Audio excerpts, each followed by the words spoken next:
बिस्मिल्लाहिर्रहमानिर्रहीम अस्सलाम वालेकुम स्टूडेंट्स, हम BSN 7 सेमेस्टर की सब्जेक्ट नर्सिंग थ्योरी पढ़ रहे हैं। नर्सिंग थ्योरी के इस सब्जेक्ट में आप लोगों के कोर्स का यूनिट 1 हमने स्टार्ट किया है। इसका पार्ट 1 हम कवर कर चुके हैं, जो कि हमारे चैनल के प्लेलिस्ट में मौजूद है और चैनल के प्लेलिस्ट का लिंक आप लोगों को इस वीडियो लेक्चर के डिस्क्रिप्शन के एंड में मिल जाएगी, वहां से आप स्टडी कर सकते हैं। आज का हमारा जो वीडियो लेक्चर है, इसमें हम इसी यूनिट को कंटिन्यू करेंगे। इसका पार्ट 2 इस वीडियो लेक्चर के साथ हम कवर कर लेंगे। तो स्टूडेंट्स, पिछली वीडियो लेक्चर में मैंने आप लोगों को नर्सिंग थ्योरी की डिफिनीशन समझाई हुई थी, डिफरेंट डिफिनीशंस हमने डिस्कस किए थे।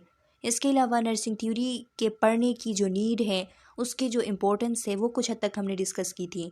और नर्सिंग थ्योरी के कंपोनेंट्स हमने डिस्कस किए थे, बल्कि जनरल जो थ्योरीज होते हैं तो उनके कंपोनेंट हमने डिस्कस किए थे कि कोई भी थ्योरी जब बनती है तो उसके कौन कौन से कंपोनेंट होते हैं और उन कंपोनेंट की कौन कौन सी इम्पोर्टेंस होती हैं थ्योरी के अंदर, कि उन कंपोनेंट के बगैर हम कहते हैं कि एक थ्योरी जो है वो मुकम्मल नहीं होती।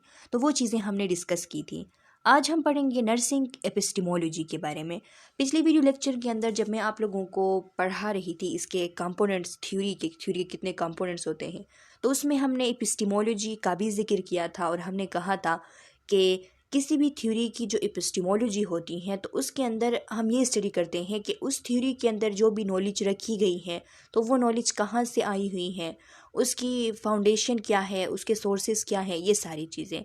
तो यहाँ पे जब स्पेसिफिकली हम कहते हैं नर्सिंग एपिस्टेमोलॉजी, तो इसका मतलब ये है कि ये एक स्टडी है कि जिसके अंदर हम जानने की कोशिश करते हैं कि नर्सिंग नॉलेज कहाँ से आई हुई है, नर्सिंग नॉलेज की ओरिजिन क्या है, इसके फाउंडेशंस क्या हैं, इसकी जो हिस्टोरिकल डेवलपमेंट है वो क्या है। तो इसको कहते हैं नर्सिंग एपिस्टेमोलॉजी। अब यहाँ पे डिफिनीशन में दिया गया है आप लोगों के स्लाइड्स के अंदर कि nursing epistemology has been defined as the study of origin of nursing knowledge, its structure and methods, the pattern of knowing of its members and the criteria for validating its knowledge claim.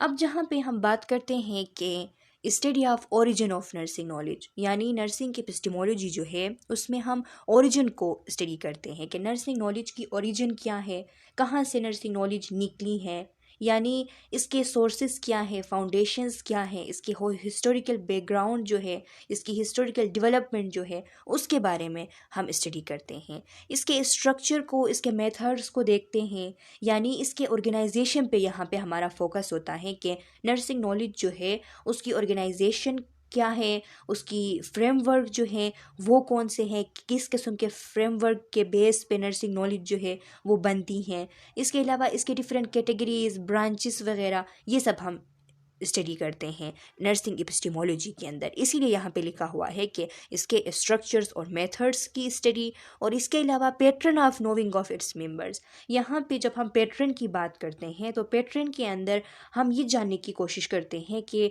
जो लोग nursing profession के अंदर हैं तो वो किस तरीके से ये जो नर्सिंग नॉलेज है उसको एक्वायर करते हैं और फिर इसको वो अप्लाई करते हैं। यानी इसके अंदर हम ये तरीके भी देखते हैं कि किस तरीके से नर्सिस जो हैं वो अपने प्रैक्टिस को अंडरस्टैंड करते हैं, यानी किस तरीके से इसके जो मेंबर्स हैं, फॉर एग्जांपल नर्सिंग प्रोफेशन के अंदर जो जितने भी नर्सिस है तो वो अपने प्रैक्टिस को किस तरीके से वो सीखते हैं अपने प्रैक्टिस को। इसके अंदर हम उनकी जो एक्सपीरियंशियल जो नॉलेज होती है, थ्रू एक्सपीरियंस जो नॉलेज वो गेन करते हैं उसकी भी बात करते हैं। उनकी जो एम्पिरिकल नॉलेज होती है, यानी जो डायरेक्ट ऑब्जर्वेशन के थ्रू जो नॉलेज वो गेन करते हैं उसकी भी हम जिक्र करते हैं। एस्थेटिक नॉलेज जो उनकी होती है, यानी उनके जो साइंटिफिक और जो नॉलेज होती हैं उससे हट के जब हम इमोशनल वे के अंदर जाके पेशेंट से उनकी जो डीलिंग होती हैं, उनके जो यूनिक नीड्स को पूरा करने की उनकी एक ख़ास किस्म के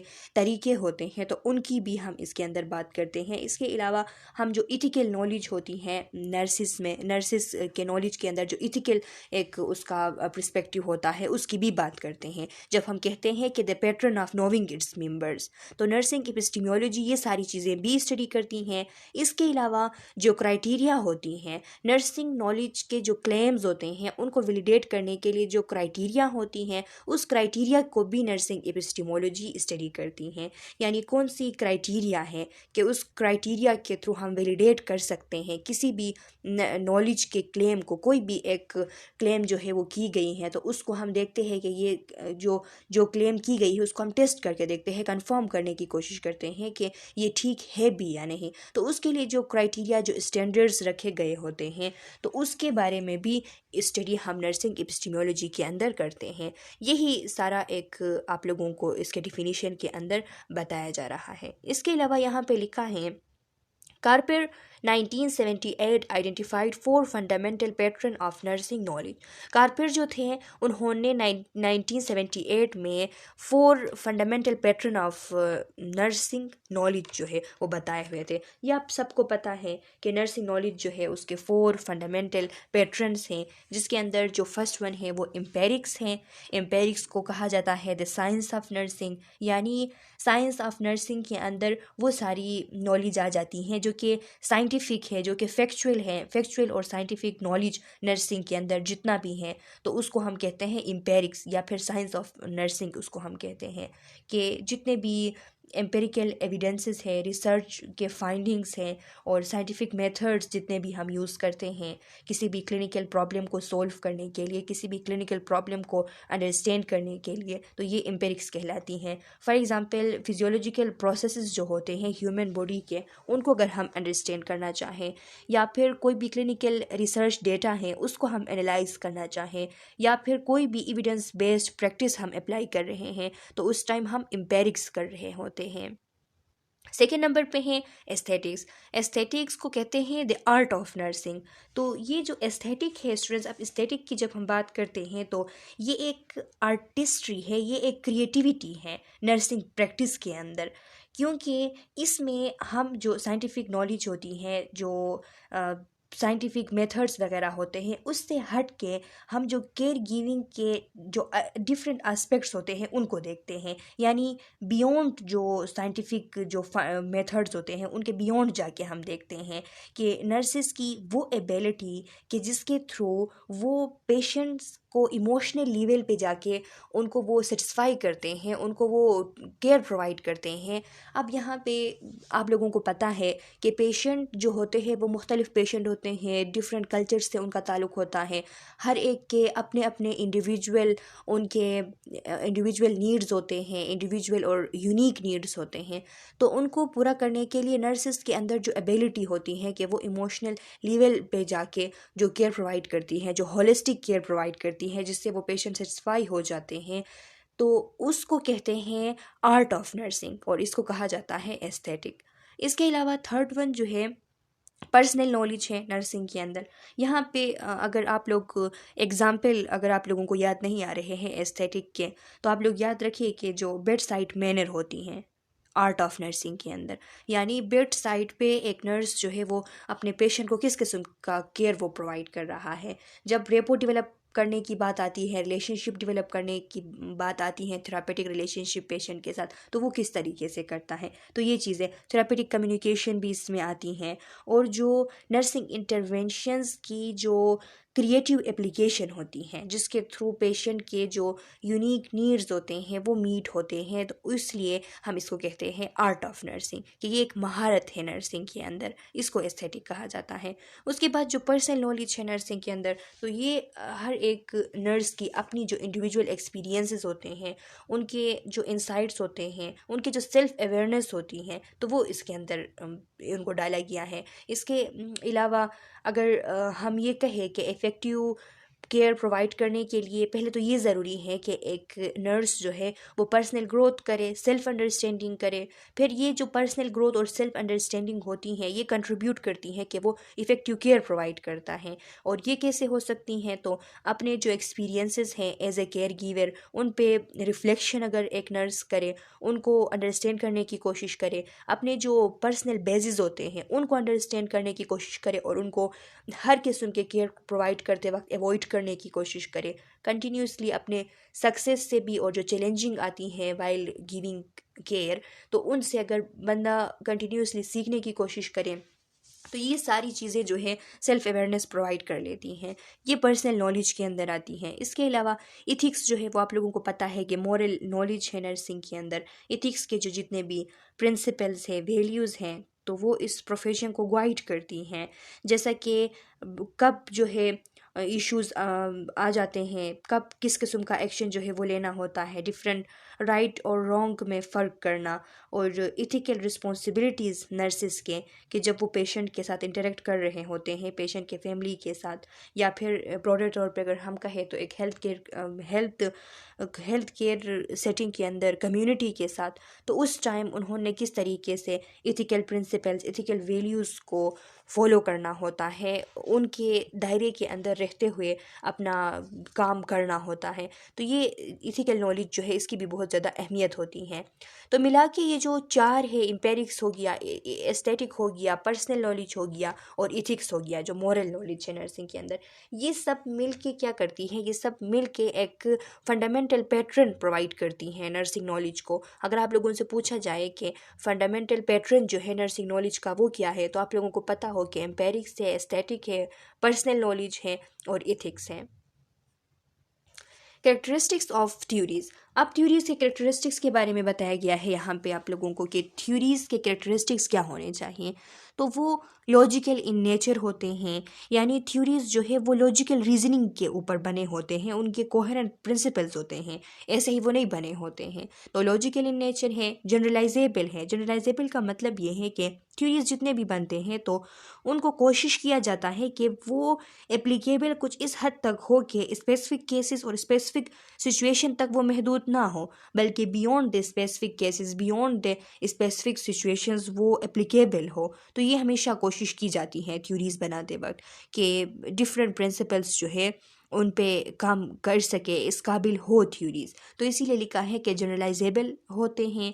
इसके अलावा बेसिस पर hypothesis that can be tested, और ये जो थ्योरीज होते हैं ये बेस बनते हैं हाइपोथेसिस के लिए, और फिर हाइपोथेसिस को टेस्ट किया जाता है डिफरेंट रिसर्च के through. Increasing the general body of knowledge within the discipline through the research implemented to validate them। अब क्या होता है, जब थ्योरीज बनती है तो थ्योरीज की वजह से उस प्रोफेशन के अंदर, उस डिसिप्लिन के अंदर general body of knowledge increase हो जाती हैं। क्यों? क्योंकि जब थ्योरीज बनते हैं तो उनको वैलिडेट करने के लिए उनके ऊपर रिसर्चेज होते हैं, और रिसर्चेज जितने ज़्यादा होते हैं उतना जनरल बॉडी ऑफ नॉलेज जो है वो इंक्रीज होता है। Use by the practitioners to guide and improve their practice, और जो थ्योरीज होते हैं वो प्रैक्टिशनर्स यूज़ करते हैं, थ्योरीज उनको गाइड करती हैं और उनके प्रैक्टिस को इम्प्रूव करती हैं। तो ये कैरेक्टरिस्टिक्स होते हैं थ्योरीज के। अच्छा स्टूडेंट्स, अब बात आ जाती है मेटा पैराडाइम इन नर्सिंग। तो मेटा पैराडाइम क्या है? जब मैं आप लोगों को कंपोनेंट्स पढ़ा रही थी थ्योरी के, तो उसमें मैंने पैराडाइम के बारे में आप लोगों को बताई हुई थी कि पैराडाइम जो है वो एक कंपोनेंट है किसी भी थ्योरी का, एक मेन कंपोनेंट होता है। पैराडाइम अगर ना हो तो फिर एक थ्योरी मुकम्मल नहीं होती है। अब मैंने आप लोगों को समझाई हुई थी कि पैराडाइम जो है वो क्या है। पैराडाइम एक प्रिस्पेक्टिव गाइडिंग होती है, एक फ्रेमवर्क होती है किसी भी थ्योरी की। तो यहाँ पे स्पेसिफिकली नर्सिंग प्रोफेशन के अंदर जब हम आते हैं और यहाँ पे नर्सिंग थ्योरीज़ की जब हम बात करते हैं, तो यहाँ पे हम कहते हैं मेटा पैराडाइम। और ये मेटा पैराडाइम जो है ये एक फ्रेमवर्क होती है नर्सिंग थ्योरीज़ की, जिसके अंदर चार चीज़ें होती हैं: person, environment, health and nursing. अब ये चार चीज़ें जो है किसी भी नर्सिंग थ्योरी के अंदर होना लाजमी है, ये उसके मेटा पैराडाइम है। क्योंकि कोई भी नर्सिंग थ्योरी जब बनेगी, यानी कोई भी थ्योरी जब वो नर्सिंग से रिलेटेड थ्योरी होगी, तो उसमें पर्सन पे फोकस किया जाएगा, इन्वायरमेंट पे फोकस किया जाएगा, हेल्थ पे फोकस किया जाएगा और नर्सिंग पे फोकस किया जाएगा। क्योंकि नर्सिंग थ्योरी है तो नर्सिंग का जिक्र तो उसमें होगा, हेल्थ का जिक्र उसमें होगा, पर्सन का होगा जो रिसिपिएंट ऑफ केयर है, और इन्वायरमेंट का होगा। तो ये चार चीज़ें जो है वो मेटा पैराडाइम कहलाती हैं नर्सिंग थ्योरीज़ के। तो ये आप लोगों ने याद रखनी है कि मेटा पैराडाइम के अंदर कौन से चार चीज़ें आती हैं। लिखा है फर्स्ट वन पर्सन। पर्सन कौन होता है? Recipient of care including physical, spiritual, psychological and socio cultural components, यानी जो केयर रिसिपिएंट होता है उसका जिक्र है, पर्सन उसको कहा गया है यहाँ पे। चाहे वो फिजिकल केयर हो, स्पिरिचुअल, साइकोलॉजिकल, जिस भी कंपोनेंट, जिस भी एस्पेक्ट से आप केयर प्रोवाइड कर रहे हैं, तो उसका जो रिसिपिएंट होता है वो पर्सन है। एनवायरनमेंट क्या है? all external and internal conditions, circumstances and influences affecting the person। जितने भी एक्सटर्नल इंटरनल ऐसे कंडीशंस है, ऐसे सर्कमस्टांसेस है, यानी ऐसे हालात हैं, ऐसे इन्फ्लुएंसेस हैं जो कि उस पर्सन को, जो रिसिपिएंट ऑफ केयर है, उसको अफेक्ट करती हैं, तो वो उसका एनवायरनमेंट कहलाता है। और इस एनवायरनमेंट को भी एक टच जो है वो ज़रूर मिलती है थ्योरी के अंदर, अगर वो नर्सिंग थ्योरी है। इसके अलावा हेल्थ क्या है? डिग्री ऑफ वेलनेस और illness experience by the person are mutually decided by person and nurse. Health वो डिग्री ऑफ वेलनेस और इलनेस है जो कि वो पर्सन एक्सपीरियंस करता है, या फिर दोनों मिल के, जो नर्स और पर्सन है, दोनों मिल के डिसाइड करते हैं कि वो बंदा जो है, वो पेशेंट, वो पर्सन, वो हेल्थी है या नहीं, उसको अगर इलनेस है तो किस लेवल तक है, ये सारी चीज़ें। इसके अलावा नर्सिंग, तो नर्सिंग का अगर जिक्र किया जाएगा एक थ्योरी के अंदर, नर्सिंग थ्योरी के अंदर, तो उसके एक्शंस, कैरेक्टरिस्टिक्स, एट्रीब्यूट्स के बारे में उसमें ज़िक्र होगा, क्योंकि नर्सिंग के अंदर यही चीज़ें होती हैं, नर्सिस के एक्शंस, नर्सिस के कैरेक्टरिस्टिक्स और उनके एट्रीब्यूट्स। अब यहाँ पे जब हम बात करते हैं नर्सिस के एक्शंस की, तो एक्शंस उनके जो प्रैक्टिकल उनके टास्क्स होते हैं, प्रोसीजर्स होते हैं, तो उन्हीं को कहा जाता है। यानी जो वो केयर प्रोवाइड करते हुए जो प्रोसीजर्स करते हैं, जो टास्क परफॉर्म करते हैं, जैसा कि मेडिकेशन एडमिनिस्टर कर रहे हैं, या फिर वो किसी पेशेंट की मदद कर रहे हैं, उसको मूव करने में, मोबिलिटी उसको करने में उसकी मदद कर रहे हैं। उसकी करेक्टरिस्टिक्स की अगर बात की जाए, तो जो नर्सेस के करेक्टरिस्टिक्स होते हैं, जैसा कि एम्पैथी हो गया, कम्युनिकेशन स्किल्स हो गए उनके, प्रोफेशनलिज्म उनमें, ये सारी चीज़ें कंट्रीब्यूट करती हैं कि वो फिर इन्हीं सारी चीज़ों की वजह से, इन्हीं करेक्टरिस्टिक्स की वजह से इफ़ेक्टिव केयर प्रोवाइड कर सकती हैं। इफ़ेक्टिव नर्सिंग केयर के लिए ज़रूरी होती है कि नर्सेस के जो करेक्टरिस्टिक्स हैं, ये जो अहम अहम करेक्टरिस्टिक्स हैं, ये उनमें मौजूद हो। इसके अलावा एट्रीब्यूट्स की अगर हम बात करें, तो एट्रीब्यूट्स उनके जो नॉलेज, उनकी जो एजुकेशन लेवल होती हैं, उनकी जो एक्सपीरियंस होती हैं, जो कि उनकी ये जो केयर गिविंग एबिलिटी है, इसको शेप करती हैं।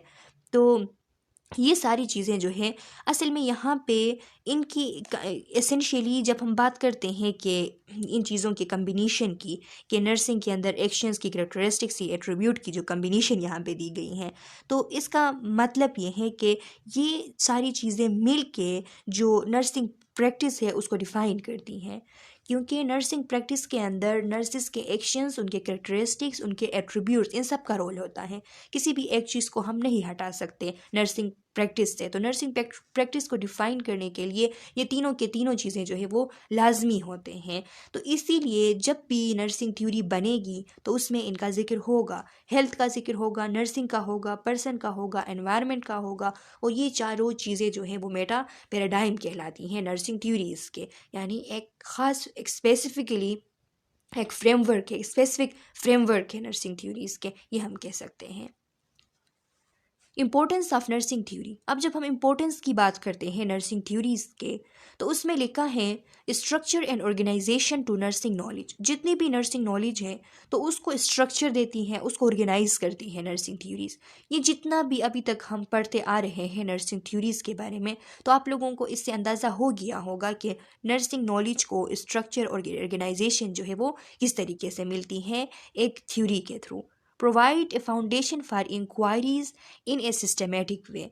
क्या करती हैं नर्सिंग थ्योरीज जो होते हैं, वो एक फाउंडेशन प्रोवाइड करती हैं एक सिस्टमेटिक तरीके से इंक्वायरी के लिए। किसी भी चीज़ के ऊपर अगर आप प्रैक्टिस कर रहे हैं कोई भी मेथड, कोई भी प्रोसीजर, और आपको उसमें कोई खामी नज़र आ रही है, आपको ये फील हो रहा है कि ये गलत है जो मैं कर रहा हूँ, या फिर ये इतना अच्छा नहीं है, इससे बेहतर हो सकता है अगर इस तरीके से की जाए, तो फिर आप क्या करते हैं? तो फिर सबसे पहले आप थ्योरी उस पर बनाने की कोशिश करते हैं। जब ऑलरेडी अगर उस पर थ्योरी बनी है, तो वो फाउंडेशन बन जाती है आपके लिए कि उस थ्योरी को लेके आप फर्दर इंक्वायरी करते हैं एक सिस्टमेटिक वे के अंदर। तो इसीलिए लिखा है कि ये आपको एक फाउंडेशन प्रोवाइड करती हैं सिस्टमेटिक वे के अंदर इंक्वायरी करने के लिए किसी भी फिनोमेना के ऊपर।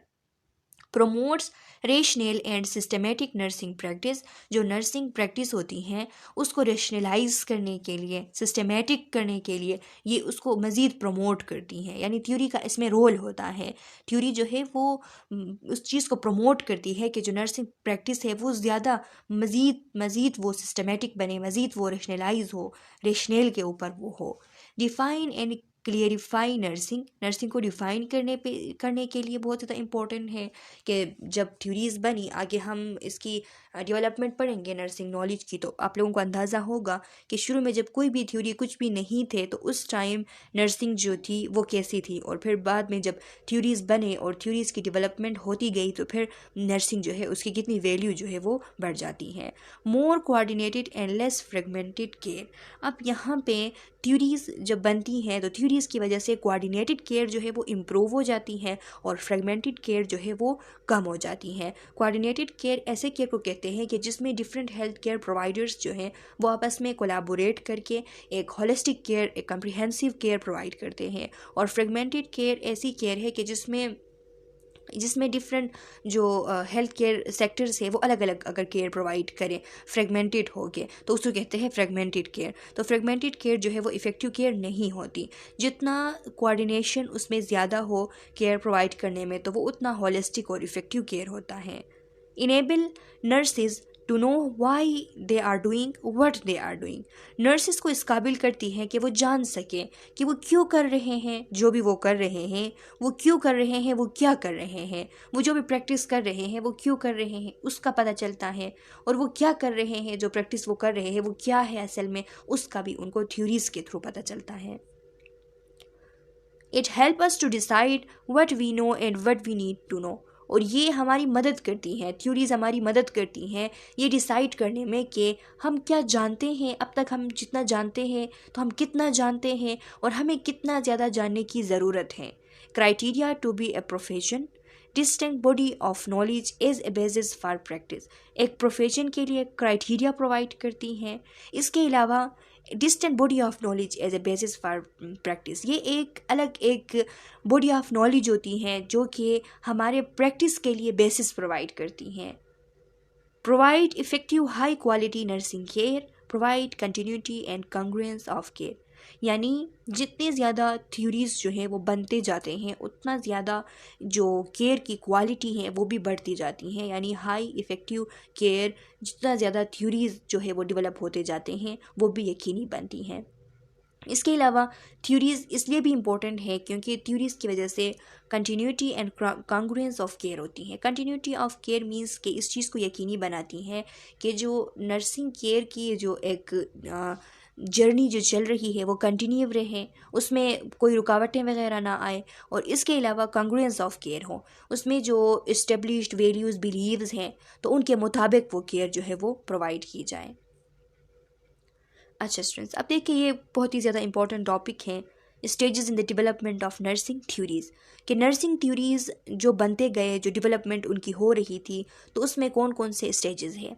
तो उसमें फर्स्ट स्टेज जो है वो साइलेंट नॉलेज स्टेज है।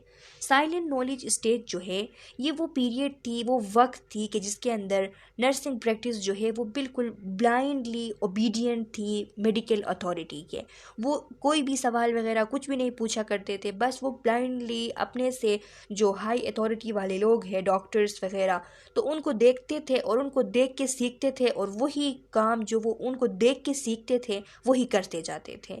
नर्सेस के लिए कोई भी ट्रेनिंग, कोई भी स्टूडेंट नर्सेस के लिए ट्रेनिंग वगैरह हॉस्पिटल्स के अंदर बिल्कुल नहीं थी। उस वक्त कोई भी इंडिपेंडेंट डिसीजन जो है वो नर्सेस नहीं ले सकते थे। कोई भी टेक्निकल स्किल्स जो है वो परफॉर्म, और वो ये समझते थे उस टाइम के सिर्फ टेक्निकल स्किल्स जो है ये नर्सेस के लिए ज़रूरी होते हैं, कि एक नर्स जो है उसको सिर्फ टेक्निकल स्किल्स जो है वो आने चाहिए। जितने भी हॉस्पिटल, जितने भी नर्सिंग स्कूल्स थे, तो वो एक तो ये कि हॉस्पिटल्स के अंदर नर्सिंग स्कूल्स का कॉन्सेप्ट ही इतना ज़्यादा नहीं था। जो थे तो वो भी ये बिलीव करते थे कि नर्सिंग एजुकेशन जो है वो सिर्फ टेक्निकल स्किल सीखना नर्सिंग एजुकेशन है, सिर्फ इसको समझते थे। इसीलिए उनको ये लगता था, उनका ये बिलीव था कि नर्सेस को कोई भी थ्योरी वगैरह पढ़ाने की ज़रूरत नहीं है, उनको सिर्फ टेक्निकल स्किल्स आने चाहिए। यानी ये वो स्टेज थी कि जहाँ पे नर्सेस जो थे वो बिल्कुल डिपेंडेंट थे डॉक्टर्स के ऊपर। जो भी वो डॉक्टर्स को देखते थे करते हुए वही चीज़ जो है वो, जो भी उनको करने को कहा जाता था वो करते थे, उनके ऑर्डर्स जो है वो कैरी करते थे, और कोई भी क्वेश्चन कुछ भी वो फिर नहीं पूछते थे। तो ये वो दौर थी।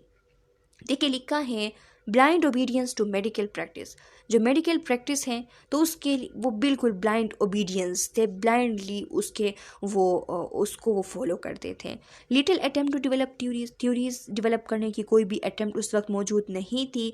Research was limited to collection of epidemiological data. उस वक्त रिसर्च जो है वो समझते थे कि जो एपिडेमियोलॉजिकल डेटा जो कलेक्ट करना है, एपिडेमियोलॉजिकल डेटा कलेक्ट करना इन अ सेंस के जो इंसिडेंस जो प्रिवेलेंस और इसके अलावा जो डिस्ट्रीब्यूशन है, डिटर्मिनेंट्स ऑफ हेल्थ है, वो सारी चीज़ें उनके बारे में जो डेटा कलेक्ट करना है उसको वो रिसर्च समझते थे। Unfortunately, with a few exceptions, this model of nursing education persisted for more than 8 years. अब unfortunately क्या हुआ कि कुछ exceptions थे, लेकिन ये जो एक silent knowledge stage है ये more than 80 years तक कंटिन्यू रही, more than 80 years तक। तो ये कितना ज़्यादा अरसा जो है इस कंडीशन में नर्सेस जो है वो रहे हैं और इस तरह उन्होंने ज़िंदगी गुजारी है।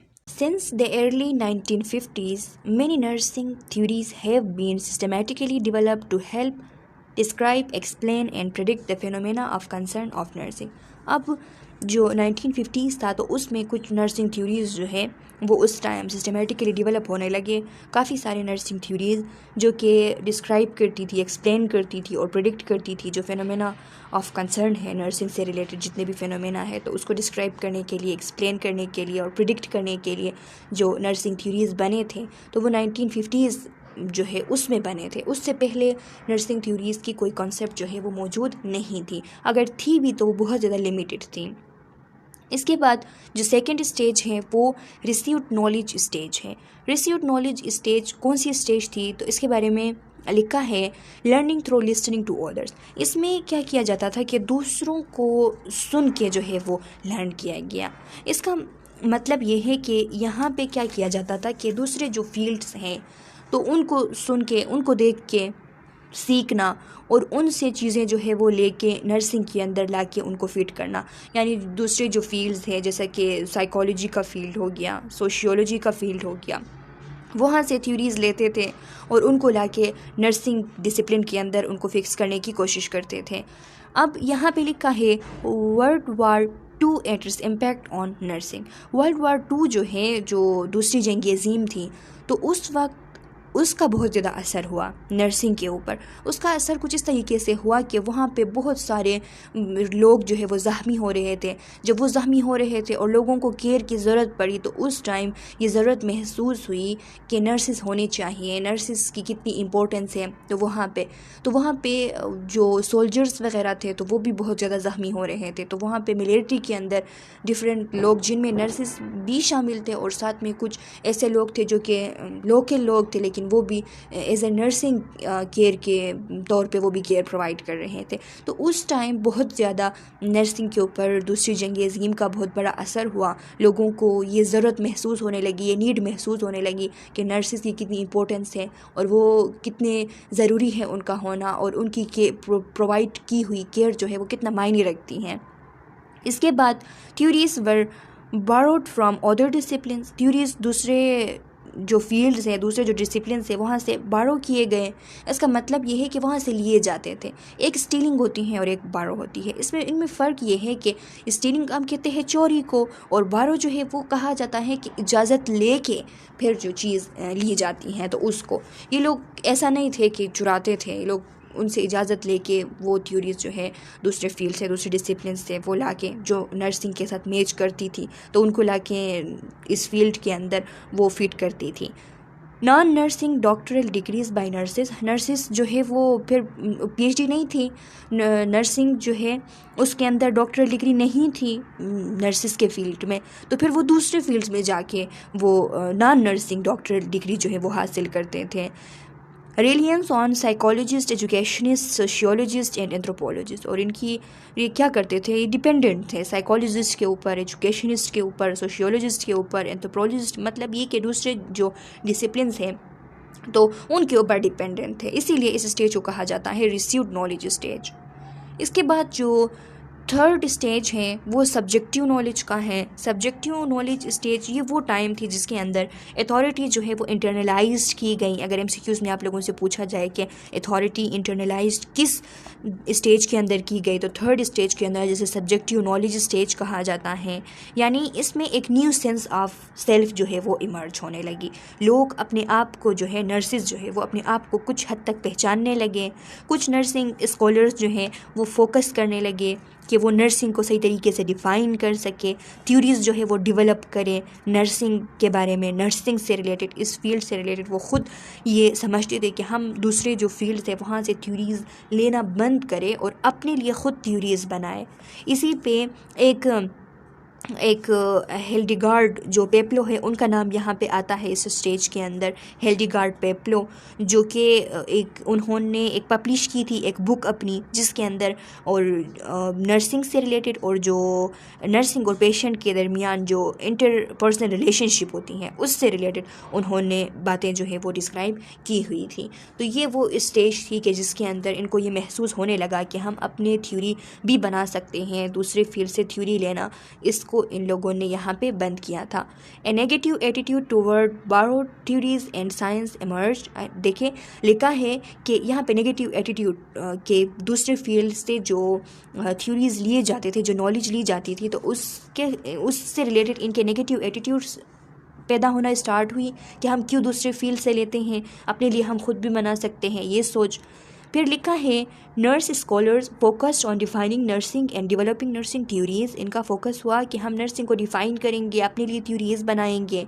Nursing research focused on nurses rather than patient and client practice. अब पेशेंट पे और क्लाइंट प्रैक्टिस जो है उस पे रिसर्चेस होना, उस पे तो रिसर्चेस होते थे, वो पहले से होते थे, लेकिन अब ज़्यादा उनकी फोकस जो है वो नर्सिंग पे चली गई, नर्सिस पे चली गई, रदर के पेशेंट और क्लाइंट प्रैक्टिस से थोड़ा हट के वो नर्सिस पे, नर्सिंग फील्ड से रिलेटेड अब वो रिसर्च करने लगे। इसके बाद जो फोर्थ स्टेज है वो प्रोसीजरल नॉलेज का है। प्रोसीजरल नॉलेज जो है ये एक ऐसी स्टेज थी कि जिसमें include both separate and connected knowledge. इसमें इनकी अपनी अलग इनकी नॉलेज भी बन चुकी थी, कुछ हद तक नर्सिस की अपनी सेपरेट नॉलेज भी थी और कुछ कनेक्टेड नॉलेज भी इसमें थे, दोनों इंक्लूड थे, यानी दूसरे फील्ड से ली जाने वाली नॉलेज भी थे। Production of approaches to theory development, इसमें डिफरेंट अप्रोच की गई थ्योरी डेवलप करने के लिए। Application of theory in practice was underemphasised, यानी जो एप्लीकेशन थी थ्योरी के प्रैक्टिस के अंदर वो इतना ज़्यादा वो एम्फेसाइज नहीं था, इतना ज़्यादा वो फैला हुआ नहीं था, वो कुछ हद तक कम था। इस दौर में भी जो प्रोसीजरल नॉलेज का जो फोर्थ स्टेज है, तो इसमें भी जो थ्योरी के जो नॉलेज है उनको अप्लाई नहीं किया गया था डिफरेंट प्रैक्टिसेस के ऊपर, वो बहुत कम था। Emphasis was on procedure to acquire knowledge, यहाँ पे एम्फेसिस जो है वो प्रोसीजर्स पे थी कि डिफरेंट प्रोसीजर्स से नॉलेज जो है वो गेन किया जाए। नॉलेज एक्वायर करने के लिए डिफरेंट प्रोसीजर्स पे एम्फेसिस किया जाता था, इसीलिए इस स्टेज को कहा जाता है प्रोसीजरल नॉलेज। इसके बाद जो फिफ्थ स्टेज है वो कंस्ट्रक्टेड नॉलेज का है। इसमें क्या किया गया, इसको कंस्ट्रक्टेड नॉलेज इसलिए कहा जाता है क्योंकि इसमें जो डिफरेंट नॉलेजेस थे, जैसा कि जो थ्योरेटिकल फ्रेमवर्क हैं, एम्पिरिकल एविडेंसेस हैं, पर्सनल एक्सपीरियंसेस हैं, इन सब को इकट्ठा करने की कोशिश की गई ताकि एक कम्प्रिहेंसिव अंडरस्टैंडिंग की जाए नर्सिंग फेनोमेना की, नर्सिंग प्रैक्टिसेस की। उसके लिए डिफरेंट इस किस्म के जो नॉलेजेस थे तो उनको इकट्ठा करने की कोशिश की गई थी, इसीलिए इसको कहते हैं constructed knowledge stage. Combination of different type of knowledge, देखिए इसमें लिखा है focus that nursing knowledge be based on prior empirical studies, theoretical literature, client report of clinical experiences। इनमें फोकस की गई कि जो नर्सिंग नॉलेज है वो किस बेस पे बनना चाहिए, जो एम्पिरिकल स्टडीज़ हैं, जो डायरेक्ट ऑब्जर्वेशन के थ्रू जो स्टडीज़ जो नॉलेज मिली है उसके बेस पे, जो थियोरेटिकल लिटरेचर है उसके बेस पे, और जो क्लाइंट रिपोर्ट है, क्लिनिकल एक्सपीरियंसेस के बाद जो क्लाइंट की रिपोर्ट होती है तो उसके बेस पे नर्सिंग नॉलेज जो है वो होना चाहिए, उस चीज़ पे वो बेस करती हैं, इस चीज़ पे फोकस की गई थी। Nurse scholars insight are related knowledge about the phenomena of nursing. इसके बाद जो लास्ट स्टेज है, सिक्स्थ स्टेज, इंटीग्रेटेड नॉलेज का। तो इंटीग्रेटेड नॉलेज का ये जो स्टेज है तो ये एक ऐसी स्टेज थी कि जिसके अंदर नर्सिस जो है उन्होंने वो चाहते थे कि कोहेरेंस को वो इम्प्रूव करे, प्रमोट करे, सिनर्जी को वो इम्प्रूव करे, प्रमोट करे। नर्सिंग थ्योरीज़ के अंदर और नर्सिंग प्रैक्टिस के अंदर डिफरेंट इनोवेशंस वो लाए। नर्सिंग थ्योरीज़ के अंदर, नर्सिंग प्रैक्टिस के अंदर कोहेरेंस को, सिनर्जी को वो इंक्रीज़ करे, वो ये चाहते थे। तो ये वो टाइम है, ये वो स्टेज है जिसे इंटीग्रेटेड नॉलेज कहा जाता है। Assimilation and application of evidence from nursing and other health care discipline. क्या किया जाता था कि application of evidence from nursing and other health care discipline, nursing से भी और दूसरे हेल्थ केयर डिसिप्लिन से भी डिफरेंट एविडेंस बेस्ड प्रैक्टिसेस जो हैं उसको वो अप्लाई करते थे। Nursing theories will increasingly integrate information from published literature. Nursing theories जो है वो इंटीग्रेट करने लगे, इंक्रीजिंगली इंटीग्रेट करने लगे इंफॉर्मेशंस को जो पब्लिश लिटरेचर है वहाँ से, with enhanced emphasis on clinical application. और उस पर उनकी जो एम्फेसिस थी वो ज़्यादा इस चीज़ पे थी कि क्लिनिकली उनको अप्लाई किया जाए एज ए सिचुएशन स्पेसिफिक। अगर कोई स्पेसिफिक सिचुएशन ऐसी आ जाती हैं जिस पे वो फिट होते हैं तो उनको उस पर अप्लाई किया जाए। Practice theories and middle range theories, और ये थ्योरीज़ जो है ये प्रैक्टिस किए जाए, और ख़ास करके जो मिडिल रेंज थ्योरीज़ है तो उनका यहाँ पे जिक्र है।